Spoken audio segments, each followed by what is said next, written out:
On nous a dit d'apprendre, mais on nous a pas dit comment faire. Or, il y a quelques concepts sur l'apprentissage qui nous paraissent vrais parce qu'ils sont logiques. Le problème, c'est que souvent ce sont des concepts qui nous limitent et qui en plus sont faux. Aujourd'hui, on va donc démonter 4 idées fausses sur le cerveau et l'apprentissage. Les concepts qu'on va voir aujourd'hui et certains des exemples qu'on va voir nous viennent notamment de Limitless de Jim Kwik ou encore Super Cerveau en français, donc je mettrai le livre en description de la vidéo, donc n'hésitez pas à y jeter un œil, c'est vraiment un excellent livre.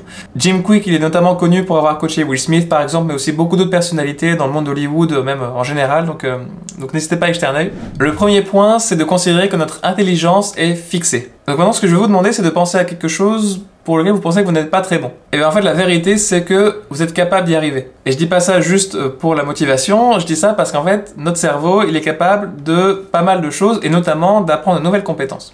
En fait, ce qui est intéressant, c'est que pendant très longtemps, on a pensé qu'on n'était pas capable de faire évoluer notre cerveau et qu'en fait, on était vraiment déterminé par notre cerveau. Et notamment par rapport à l'histoire de Jim Kwik, en fait, c'est intéressant parce qu'il a eu un accident étant très jeune, Jim Kwik, qui a en fait empêché sa capacité d'apprentissage. Donc il a passé une enfance assez atroce, pendant laquelle en fait tout le monde se moquait de lui, il n'était pas capable d'apprendre aussi vite que les autres. Il en a beaucoup souffert, et c'est notamment ce qui l'a amené à essayer de comprendre comment est-ce qu'on pouvait apprendre bien, plus efficacement, et en fait aujourd'hui, il apprend à tout le monde comment apprendre, ce qui est quand même assez incroyable, étant donné justement l'enfance difficile qu'il a eue.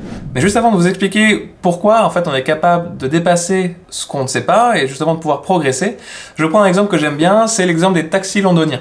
Avant l'arrivée du GPS, vous arriviez à Londres, vous montiez dans un taxi, et le taxi était capable de vous amener exactement à l'adresse que vous avez déterminée, sans avoir aucune carte, sans avoir aucun GPS évidemment, mais il était capable donc juste par sa mémoire de trouver comment arriver à l'adresse que vous aviez définie. Alors je précise que Londres c'est quand même à peu près 25 000 rues, donc c'est quand même, c'est vraiment une performance mentale incroyable. Donc les scientifiques ils se sont dit, donc c'est quand même dingue tout ça, et ils ont regardé le cerveau des taxis londoniens du coup, des conducteurs de taxis londoniens. Et en fait ils se sont rendus compte que l'hippocampus, donc l'hippocampus c'est la partie du cerveau qui est dédiée notamment à la mémoire, et il était beaucoup plus gros, cet hippocampus, chez les conducteurs de taxi londoniens que chez des personnes lambda. Et en fait, ce que ça veut dire, c'est que notre cerveau, il est capable de changer, de se modifier en fonction de ce qu'on lui fait faire. Et ça, c'est possible via la répétition. Donc, le fait de répéter certaines actions, certaines pensées, de répéter certaines tâches, en fait, ça va créer les différentes connexions dans votre cerveau. Et en fait, ces connexions, elles peuvent se renforcer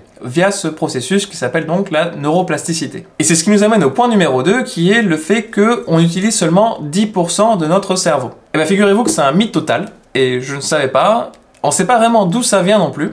Soit ça pourrait venir du physicien français Pierre Flourens, dans les années 1800, d'autres disent que ça viendrait de Dr Carl Lashley dans les années 1920. On ne sait pas vraiment d'où ça vient, mais une chose est sûre, c'est que c'est totalement faux. En fait, on peut faire une analogie assez simple avec les muscles. Disons que vous allez à la salle pendant des mois, vous êtes super musclé, vous avez trop la forme et tout, et puis vous arrêtez. Pendant un an, vous n'allez plus du tout à la salle. Et bien, au fur et à mesure que le temps passe, en fait, vos muscles, comme vous ne les utilisez plus de la même manière, donc plus en mettant autant de pression, autant de difficulté, autant de poids pour vos muscles, en fait, vos muscles ils vont disparaître petit à petit. Et bien en fait, si on utilisait notre cerveau de la même manière, donc si on utilisait seulement 10% de notre cerveau, en fait, ce serait pareil. C'est-à-dire que notre cerveau, il ne serait pas utilisé, donc en fait, il enlèverait ce qui n'est pas utile.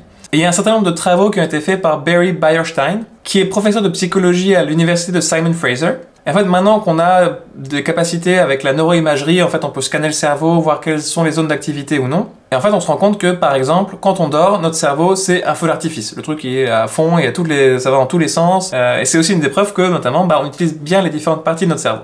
Et d'ailleurs, petite anecdote ici, c'est que, en proportion de notre poids, notre cerveau, il fait à peu près 2% de notre poids. Et pourtant, il consomme jusqu'à 20% de l'énergie de notre corps. Tout ça pour dire qu'on n'utilise pas seulement 10% de notre cerveau, mais qu'au contraire, on utilise déjà 100% de notre cerveau, et qu'en fait, toutes nos capacités sont déjà prêtes à l'emploi. Maintenant, il faut juste les utiliser. Faire des erreurs, c'est mal. Alors, je vous fais un petit scoop ici, qui n'est pas du tout un scoop, c'est que Einstein n'était pas super fort à l'école. Et en fait, Einstein, il avait une manière de penser qui était vraiment spécifique, et c'est ce qui l'a amené à toutes ses découvertes, mais en fait, il faisait plein d'erreurs dans les problèmes de maths assez faciles. Dès qu'il s'agissait d'exercices beaucoup plus difficiles, il était bien meilleur. Il y a une citation d'Einstein que j'aime beaucoup, qui est la suivante, c'est qu'une personne qui n'a jamais commis d'erreur n'a jamais tenté d'innover. Et effectivement, en fait, sans erreur, pas de nouveauté, pas de nouveauté, pas d'apprentissage, et en fait c'est comme ça qu'on peut innover. En fait c'est seulement en faisant des erreurs qu'on pourra dépasser les problèmes, aller de l'avant et progresser. Un des concepts que j'aime, qui est assez fondamental et que j'utilise vraiment dans mon quotidien, c'est de jamais me comparer aux autres par rapport à des difficultés, ou par rapport à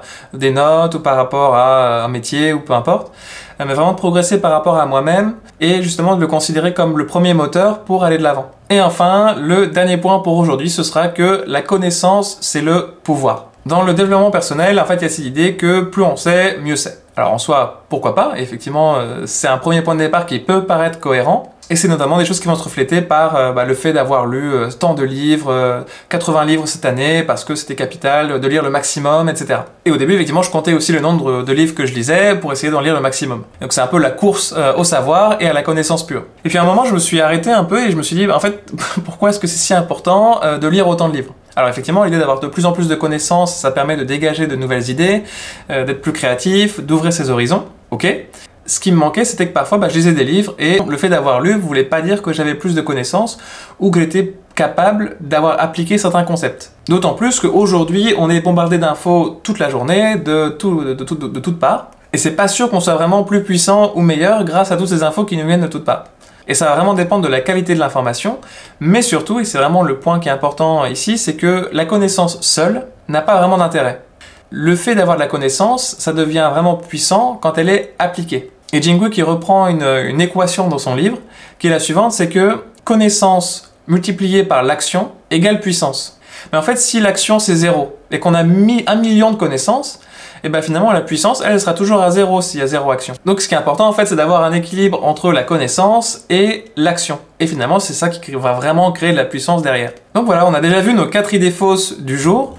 Entre le fait de croire que notre intelligence est fixée alors qu'en fait non, on est capable de beaucoup plus que ce qu'on pense, que notre cerveau en fait il est déjà prêt à être utilisé à 100% et non pas à 10% comme on pourrait le penser, qu'en plus de ça, faire des erreurs c'est excellent parce que ça nous permet de déterminer quelles sont nos limites et donc de pouvoir les dépasser, et enfin que finalement la connaissance et l'action sont les moyens d'assurer qu'on est capable d'être puissant et donc d'avancer.